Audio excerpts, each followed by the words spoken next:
আয়তলেখর সংজ্ঞাটা হচ্ছে যে চতুর্ভুজের বিপরীত বাহুগুলো সমান এবং প্রত্যেকটা কোণ সমকোণ। যেহেতু বিপরীত বাহুগুলো সমান এবং প্রত্যেকটা কোণ সমকোণ, এই জন্য এখানে একটা আমরা প্রথমেই সমকোণ আঁকলাম এবং বিপরীত বাহুগুলো সমান হবে। তার মানে বোঝা যাচ্ছে যে সবগুলো বাহু সমান না, বিপরীতগুলো সমান। তাহলে আমরা বিপরীতের সমান এই যে অংশটা আছে, একটা সমকোণ আঁকলাম, সমকোণ থেকে এই যে অংশটুকু আছে এই অংশটুকুর সমান বা দৈর্ঘ্য বরাবর যতটুকু আছে ততটুকু সমান করে আমরা এই পাশ থেকে এখান থেকে ধরে এই পাশে একটা বৃত্তচাপ আঁকলাম।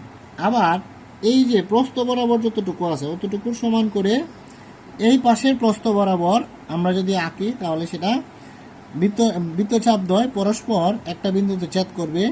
এখন ওটাকে আমরা ধরে নিলাম ডি। এ এবং ডি যোগ করি,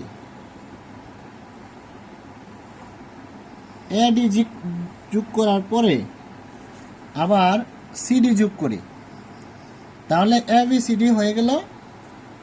এ বি সিডি একটি আয়তলেখ এবং এই আয়তলেখর বি এবং ডি এই দুটা যদি আমরা যোগ করি তাহলে এটা হবে একটা কর্ণ। আবার সি এবং ডি যদি যোগ করি এখানে হবে আর একটা কর্ণ।